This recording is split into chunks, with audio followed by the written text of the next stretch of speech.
This is I Make Beats. Welcome to the channel. Today, I want to share with you how I use samples to inspire my sound, but at the end, I don't keep the sample in my track. Stick with me.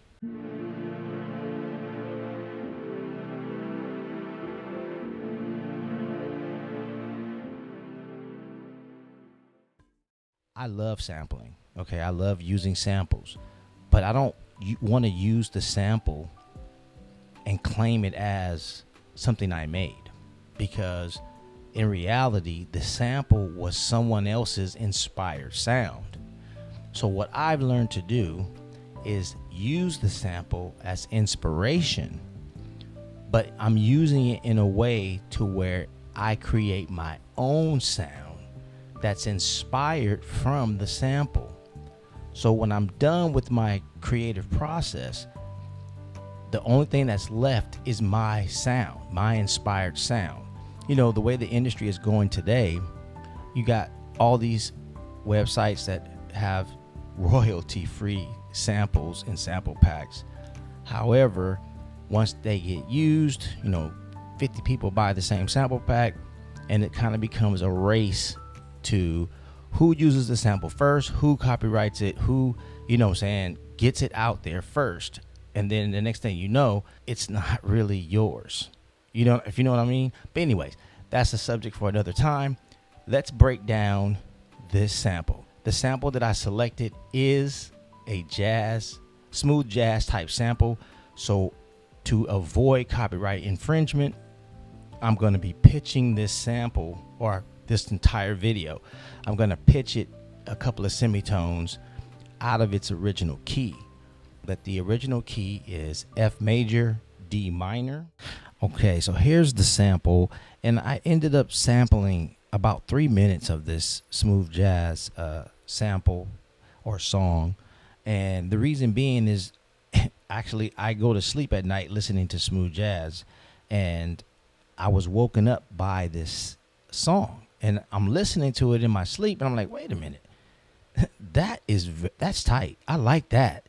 So I ended up getting up at like 2 a.m. and I wanted to grab this sample. So we're gonna break this down into sections. So check out the sample.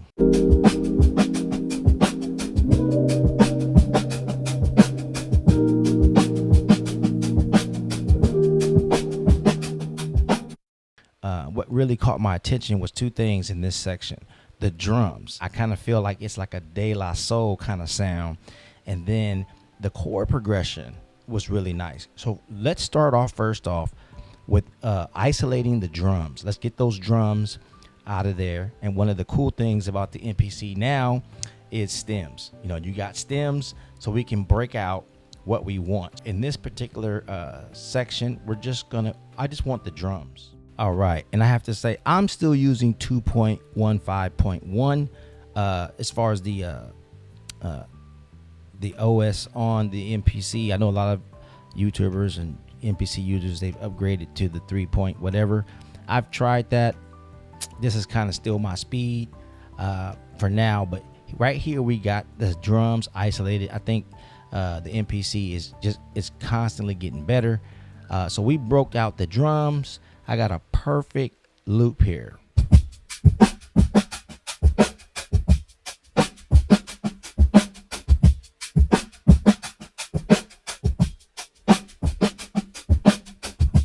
So yeah, we're going to take that and we're going to go ahead and loop that so that just like you heard, we'll put it in a sequence, and then we're going to go and isolate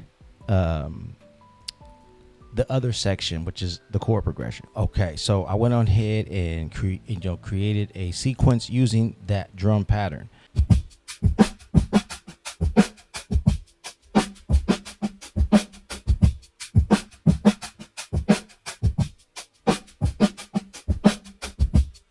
As you can see, it's looping perfectly. I got the BPM to match up really nicely.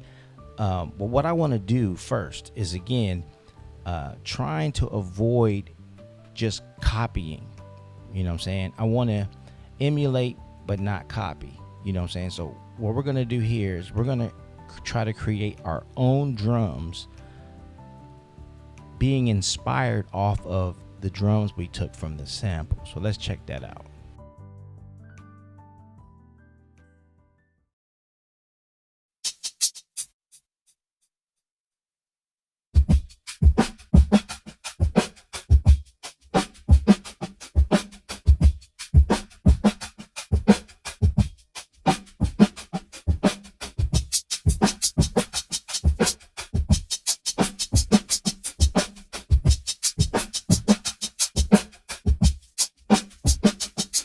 Something like that.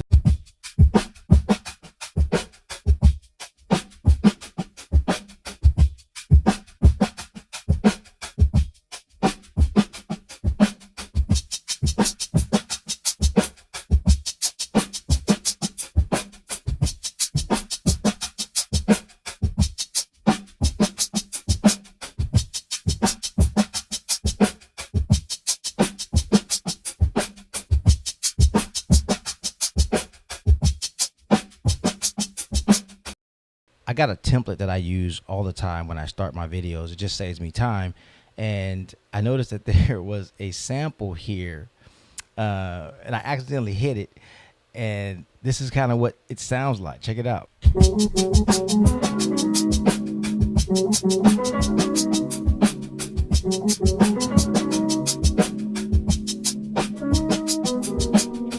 We're going to save that for another video. I'm going to take that and, man, I'm going to tweak the heck out of that. But anyway, I don't want to get off track. Let's go add a kick drum and snare to the hi-hat section that we just created.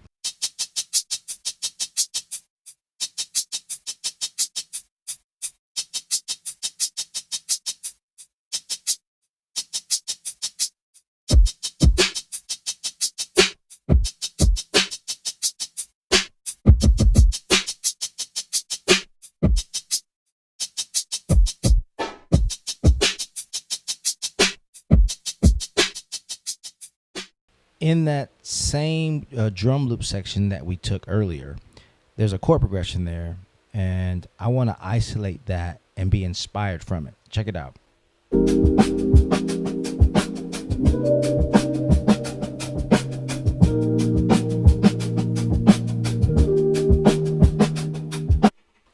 All right, so we're going to do the same thing. We're going to use stems, but this time we're not going to do the drums. We're going to do other, and we'll just do vocal just to be sure that sometimes, you know, stems doesn't quite separate the way we want it to. So I'm going to cover those two areas just in case the sound that I'm looking for falls under one of those two categories. Okay, so here is that background chord progression.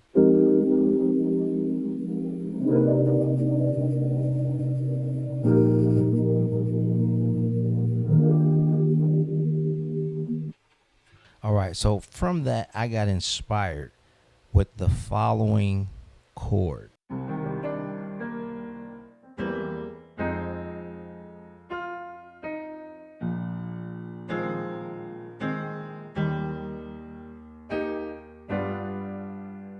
That chord progression sounds really, really good.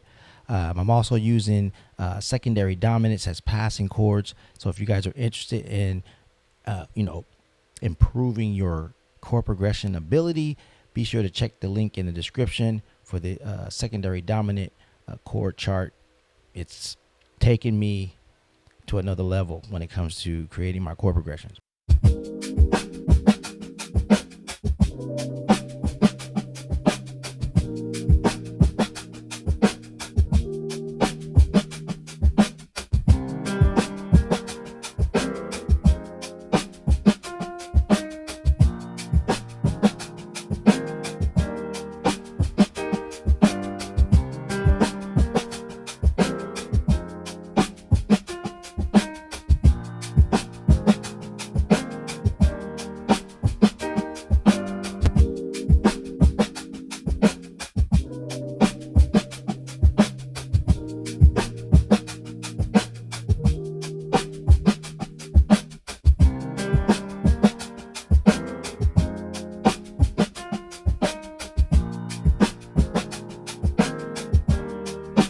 Now, we could go on and on with this. I mean, like I said, I recorded a lot of that song, and there are many sections of inspiration, like this guitar section.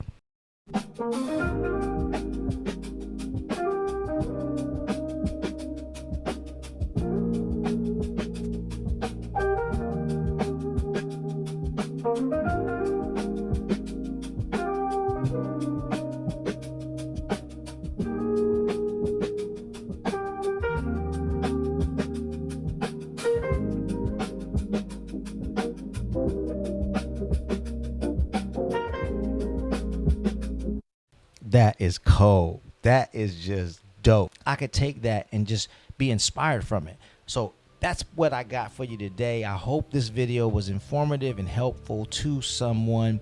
Stay to the end. Check out how I take this from sample to inspiration. My own sound. This is I Make Beats. Until next time. Peace out.